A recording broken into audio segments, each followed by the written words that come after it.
Leo Bihaj and his wife Irina are still recovering financially from an expensive and regrettable decision. I say to my friends, I said, from an American dream, it can become an American nightmare. Because now I'm seeing the system to fall apart. When the couple immigrated here from Albania, they settled in Ipswich. Years later, they decided to purchase this home in Reading. The plan was to rent it for a couple of years and then move in so their 2 kids could attend high school in that community. And I was a new landlord. I was just trying to rent it for a couple of years. Their first tenants were Bryan Coombs and his wife Nicole.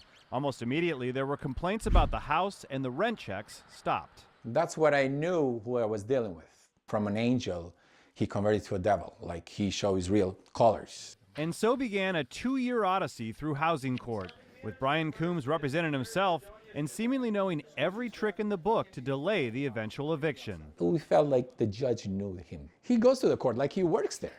Leo, a branch manager at a bank, took on a second job as an Uber driver to pay the bills and avoid foreclosure. You lose birthday parties, you lose vacations, you lose so many things because you can't afford paying 2 mortgages. How good are they at what they do?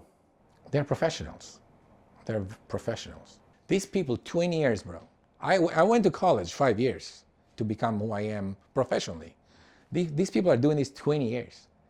These people have PhD. They have everything how to screw the system. You heard right. The NBC10 investigators found the Coombs have 12 eviction cases in Massachusetts. Court records show Peter Amato was at the beginning of that 2-decade pattern. I say the name Bryan and Nicole Coombs. What comes to mind? Well, we had a problem with them on Mount Pleasant Street. It got really bad really fast. That property on Mount Pleasant Street in Woburn was a duplex Peter's father bought to help him and his brother get on their feet as they started their careers. They didn't know.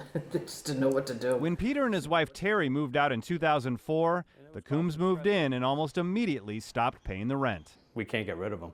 Yeah, they went to the health department in Woburn, blown out light bulbs, reported us for asbestos in the house, lead paint. What kind of toll did this take on your family? A lot of stress to my parents. I had stress knowing what they were going through.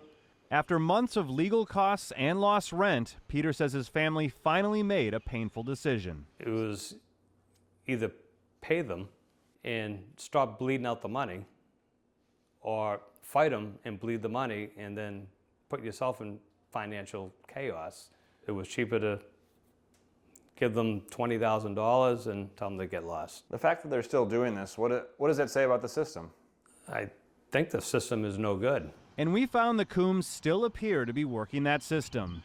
Since we started our investigation in March, records show they've been fighting to stay inside this home in Burlington. We watched one day as a constable helped a contractor get inside to make repairs to things the Coombs had complained about in housing court. Your Honor, we have a situation where we've been dealing with a professional tenant, not a... Bob Lee is the attorney who's trying to get them evicted. Because their whole entire goal is just to stay on the property as long as possible, paying the least amount of money possible. If you're good at this, you can live for free for years. You know, it doesn't take a lot of effort on that person's part to play the system that way. And get this. Despite their extensive track record of not paying rent, housing court records show taxpayers provided more than $23,000 of rental assistance at the home in Burlington. The state also kicked in another $13,000 of public money at the previous property in Reading. Why is that possible? You know, how come that's not getting caught, or shouldn't something different be done? You would think there'd be some more strict scrutiny as to kind of what's going on with the applicants. The last time we were in court, I filed a notice of appeal.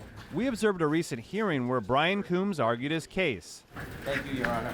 And then we approached him outside of court. Hey, Bryan. Ryan Kath with NBC10 Boston.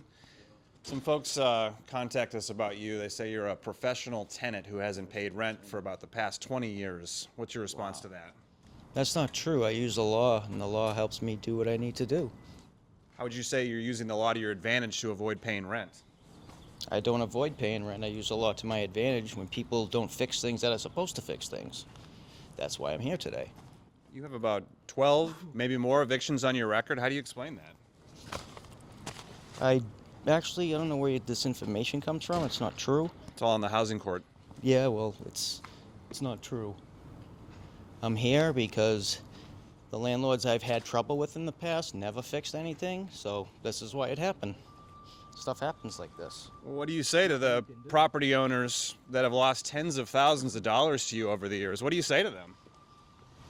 They should fix things when they're broken. That's all I have to say.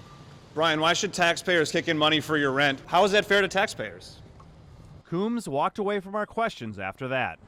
Bryan, are you a professional tenant?